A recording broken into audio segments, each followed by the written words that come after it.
Is there anything unique about human beings? There is. We're the only creatures with fully developed moral sentiments. We're obsessed with morality as social creatures. We need to know why people are doing what they're doing. And I personally am obsessed with morality. It's all due to this woman, Sister Mary Maristella, also known as my mom. As an altar boy, I breathed in a lot of incense, and I learned to say phrases in Latin. But I also had time to think about whether my mother's top-down morality applied to everybody. I saw that people who were religious and non-religious were equally obsessed with morality. I thought maybe there was an earthly basis for moral decisions. But I wanted to go further than to say our brains make us moral. I wanted to know if there's a chemistry of morality. I wanted to know if there was a moral molecule. After 10 years of experiments, I found it. Oh, would you like to see it? I brought some with me. This little syringe contains the moral molecule.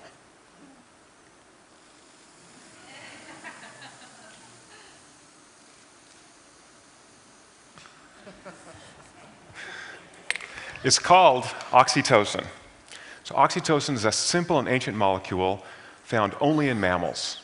In rodents, it was known to make mothers care for their offspring, and in some creatures, allowed for toleration of burrow mates.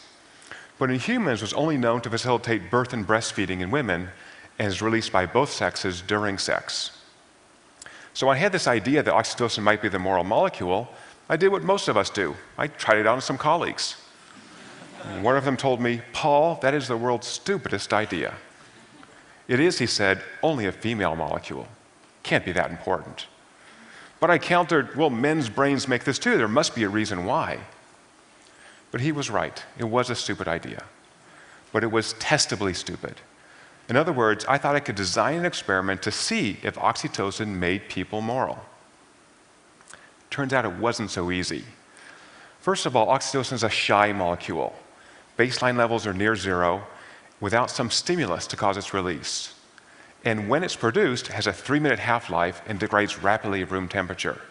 So this experiment would have to cause a surge of oxytocin, have to grab it fast and keep it cold. I think I can do that. Now luckily, oxytocin is produced both in the brain and in the blood, so I could do this experiment without learning neurosurgery. Then I had to measure morality. So taking on morality with a capital M is a huge project. So I started smaller. Thought I'd study one single virtue, trustworthiness. Why? I had shown in the early 2000s that countries with a higher proportion of trustworthy people are more prosperous. So in these countries, more economic transactions occur and more wealth is created, alleviating poverty. So poor countries are by and large low trust countries. So if I understood the chemistry of trustworthiness, I might help alleviate poverty. But I'm also a skeptic. I don't want to just ask people, are you trustworthy? So instead I use the Jerry Maguire approach to research. If you're so virtuous, show me the money. So what we do in my lab is we tempt people with the virtue and vice by using money. Let me show you how we do that. So we recruit some people for an experiment. They'll get $10 if they agree to show up. Then we give them lots of instruction, and we never, ever deceive them. Then we match them in pairs by computer. And in that pair, one person gets a message saying, do you want to give up some of your $10 you earned for being here and ship it to someone else in the lab? But the trick is, you can't see them, you can't talk to them, you only do it one time. Now, whatever you give up gets tripled in the other person's account. Going to make them a lot wealthier. And they get a message by computer saying, person one sent you this amount of money. Do you want to keep it all, or do you want to send some amount back? Okay, so think about this experiment for a minute. You're going to sit in these hard chairs for an hour and a half. Some mad scientist is going to jab your arm with a needle and take 4 tubes of blood. And now you want me to give up this money and ship it to a stranger? So this was the birth of vampire economics. Make a decision, give me some blood. So in fact, experimental economists had run this task around the world and for much higher stakes. And the consensus view was that the transfer from the first person to the second was a measure of trust. And the transfer from the second person back to the first measured trustworthiness. But in fact, economists were flummoxed on why the second person would ever return any money. They assumed money is good. Why not keep it all? But that's not what we found. We found 90% of the first decision makers sent money, and of those who received money, 95% returned some of it. But why? Well, by measuring oxytocin, we found that the more money the second person received, the more their brain produced oxytocin, and the more oxytocin on board, the more money they returned. So we have a biology of trustworthiness. But wait, what's wrong with this experiment? Two things. One is that nothing in the body happens in isolation. So we measured 9 other molecules that interact with oxytocin, and they didn't have any effect. But the second is that I still only had this indirect relationship between oxytocin and trustworthiness. I didn't know for sure oxytocin caused trustworthiness. So for my next experiment, I know I'd have to go into the brain and manipulate oxytocin directly. I used everything short of a drill to get oxytocin into my own brain. And I found I could do it with a nasal inhaler. So along with colleagues in Zurich, we put 200 men on oxytocin or placebo, had them do that same trust task with money. We found that those on oxytocin not only showed more trust, we could more than double the number of people who sent all their money to a stranger, all without altering mood or cognition. So oxytocin is the trust molecule, but is it the moral molecule? Using the oxytocin inhaler, we ran more studies. We showed that oxytocin infusion increases generosity in unilateral monetary transfers by 80%. We showed it increases donations to charity by 50%. I've also investigated non-pharmacologic ways to raise oxytocin. These include massage, dancing, and praying. Yes, my mom was happy about that last one. And whenever we raise oxytocin, people willingly open up their wallets and share money with strangers. But why do they do this? What does it feel like when your brain is flooded with oxytocin? To investigate this question, we ran an experiment where we had people watch a video of a father and his 4-year-old son, and the son has terminal brain cancer. After they watched the video, we had them rate their feelings and took blood before and after to measure oxytocin. The change in oxytocin predicted their feelings of empathy. So it's empathy that makes us connect to other people. It's empathy that makes us help other people. It's empathy that makes us moral. Now, this idea is not new. A then unknown philosopher named Adam Smith wrote a book in 1759 called The Theory of Moral Sentiments. In this book, Smith argued that we are moral creatures not because of a top-down reason, but for a bottom-up reason. He said, we're social creatures, so we share the emotions of others. So if I do something that hurts you, I feel that pain, so I tend to avoid that. If I do something that makes you happy, I get to share your joy, so I tend to do those things. Now, this is the same Adam Smith who 17 years later would write a little book called The Wealth of Nations, the founding document of economics. But he was in fact a moral philosopher, and he was right on why we're moral. I just found the molecule behind it. But knowing that molecule is valuable because it tells us how to turn up this behavior and what turns it off. In particular, it tells us why we see immorality. So to investigate immorality, let me bring you back now to 1980. I'm working at a gas station in the outskirts of Santa Barbara, California. You sit in a gas station all day, you see lots of morality and morality, let me tell you. So one Sunday afternoon, a man walks into my cashier's booth with this beautiful jewelry box, opens it up, and there's a pearl necklace inside. And he said, hey, I was in the men's room, I just found this. What do you think we should do with it? Oh, put it in lost and found. He said, oh, this is very valuable. Well, we have to find the owner for this. I said, yeah.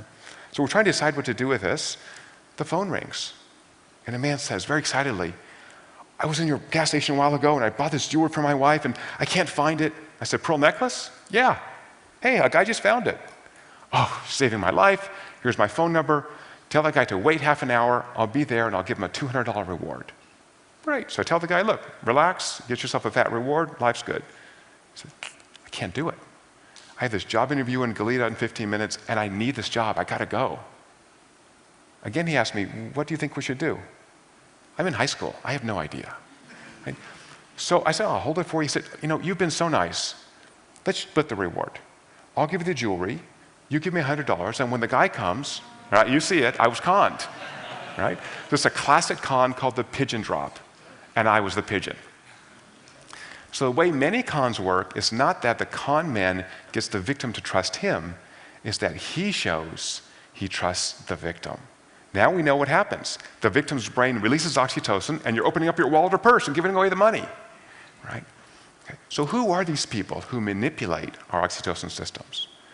We found, testing thousands of individuals, that 5% of the population don't release oxytocin on stimulus. So if you trust them, their brains don't release oxytocin. If there's money on the table, they keep it all.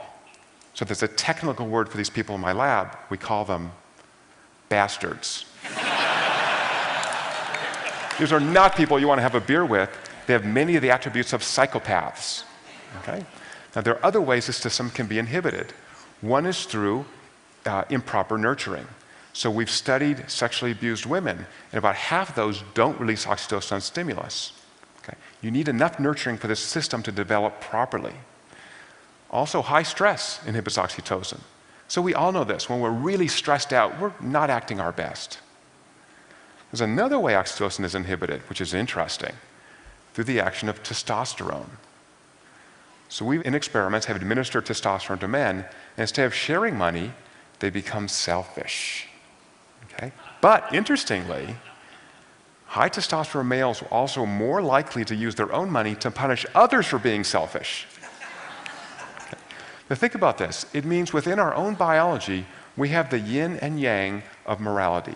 We have oxytocin that connects us to others, makes us feel what they feel, and we have testosterone. And men have 10 times the testosterone as women, so men do this more than women. We have testosterone that makes us want to punish people who behave immorally. We don't need God or government telling what to do. It's all inside of us. Okay? All right, so you may be wondering, oh, these are beautiful laboratory experiments. Do they really apply to real life?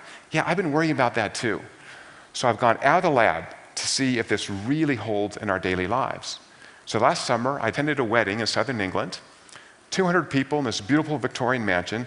I didn't know a single person. And I drove up in my rented Vauxhall, and I took out a centrifuge and dry ice and needles and tubes, and I took blood from the bride and the groom and the wedding party and the family and the friends before and immediately after the vows. And guess what? Weddings cause the release of oxytocin, but they do so in a very particular way. Who is the center of the wedding solar system? The bride. She had the biggest increase in oxytocin. Who loves the wedding almost as much as the bride? Her mother, that's right. Her mother was number 2. Then the groom's father, then the groom, then the family, then the friends, arrayed around the bride like planets around the sun. So I think it tells us that we've designed this ritual to connect us to this new couple. Connect us emotionally. Why? Because we need them to be successful at reproducing to perpetuate the species. I also worried that my trust experiments with small amounts of money didn't really capture how often we actually trust our lives to strangers. So even though I have a fear of heights, I recently strapped myself to another human being and stepped out of an airplane at 12,000 feet. I took my blood before and after, and I had a huge spike in oxytocin. And there's so many ways we can connect to people. For example, through social media. Many people are tweeting right now. So we investigated the role of social media and found that using social media produces solid double-digit increases in oxytocin. So I ran this experiment recently for the Korean broadcasting system, and they had the reporters and their producers participate. And one of these guys, must have been 22, had a 150% spike in oxytocin. I mean, astounding. No one has this. So he was using social media in private. When I wrote my report to the Koreans, I said, look, I don't know what this guy was doing, but my guess was interacting with his mother or his girlfriend. They checked. He was interacting on his girlfriend's Facebook page. There you go. That's connection. Right? So there's tons of ways that we can connect to other people, and it seems to be universal. 2 weeks ago, I just got back from Papua New Guinea, where I went up to the highlands, very isolated tribes of subsistence farmers living as they have lived for millennia. There are 800 different languages in the highlands. These are the most primitive people in the world, and they indeed also release oxytocin. Okay, so oxytocin connects us to other people. Oxytocin makes us feel what other people feel, and it's so easy to cause people's brains to release oxytocin. I know how to do it. And my favorite way to do it is, in fact, the easiest. Let me show it to you.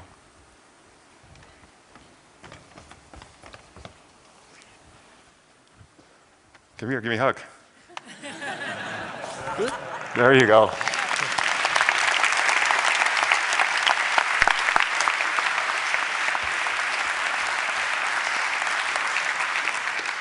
So my penchant for hugging other people has earned me the nickname Dr. Love. I'm happy to share a little more love in the world. It's great. But here's your prescription from Dr. Love: 8 hugs a day. We have found that people who release more oxytocin are happier. And they're happier because they have better relationships of all types. Dr. Love says 8 hugs a day. 8 hugs a day, you'll be happier, and the world will be a better place. Of course, if you don't like to touch people, I can always shove this up your nose. Thank you.